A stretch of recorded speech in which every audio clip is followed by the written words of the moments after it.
Hey there, how's it going? It is your muscle building coach, Lee Hayward.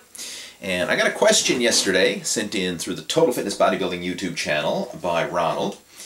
And he says, Mr. Hayward, I've been following you for 3 years now, and I have a concern that you may be able to help with. He says, I work out regularly, and I have not had any issues regarding unusual aches or pains until recently.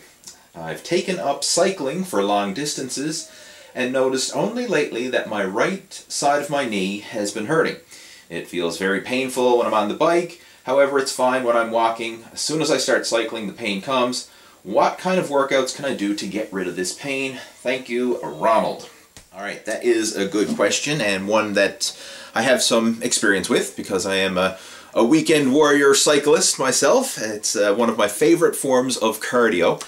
And in this video I'm going to cover some tips that you can use to help reduce knee pain while cycling. Now, a lot of times if you're experiencing knee pain when cycling, it has to do with how you're preparing to go cycling. I mean, a lot of guys just jump on the bike and start riding, but ideally you should take the time to do a proper warm-up before you go cycling. Now, I know a lot of people who come from a weight training background. They look at cardio as a warm-up to weight training. You know, you do low-intensity cardio to warm up for high-intensity weight training. And that is true. You can certainly do that. But when you're going cycling, you should take a few minutes to warm up before you actually go for your ride.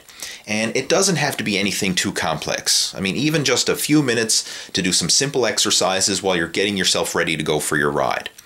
And some things that I like to do, I start off with some deep knee bends, and this is a great exercise to really warm up the knees and take them through a full range of motion.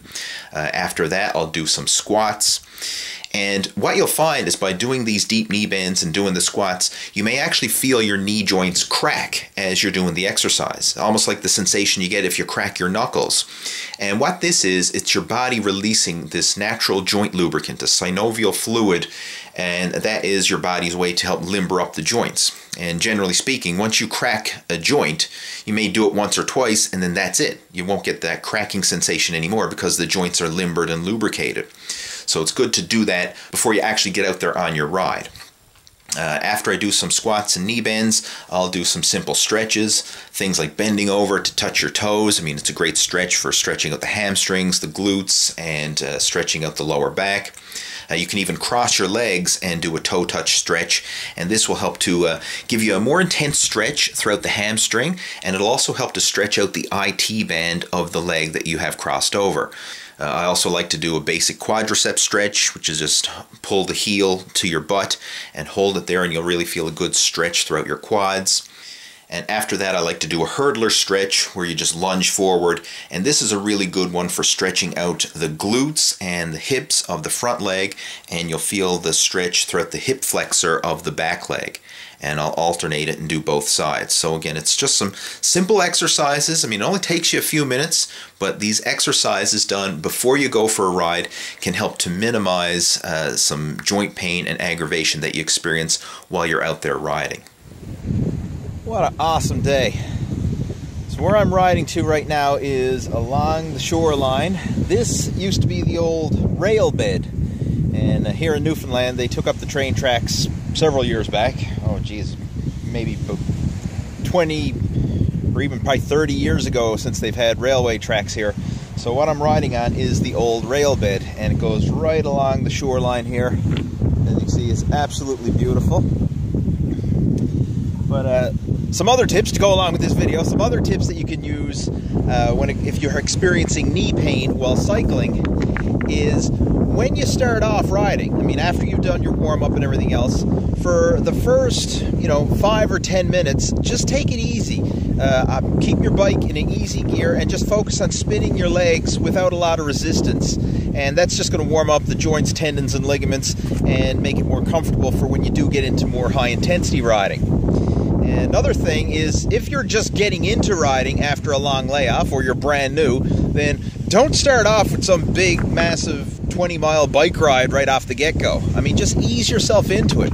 Maybe for the first ride, just go for, a couple miles around the block. And then each day, just build it up a little bit by bit and work your way into longer and more intense rides.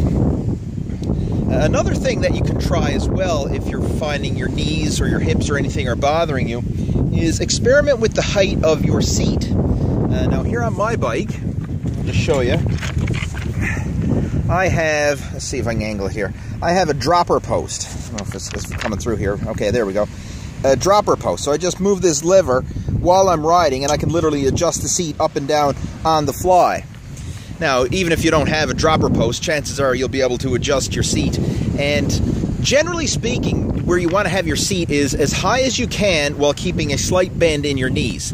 That's going to be the most advantageous position for giving you the most power and the most comfort. But even if you're in that range, try, going maybe a half-inch higher or a half-inch lower, especially if you're finding your knees are causing you pain. Because sometimes, moving in that little range can, you'll find the sweet spot for you that'll allow you to cycle without causing pain or aggravation. So, those are some tips that you can try. Hopefully they help. And if you have any questions, comments, or feedback related to this video, please feel free to post those down in the comment section below, and I will chat with you down there. In the meantime, have yourself a fantastic day, and I'll talk to you in my next video. Take care. Over and out.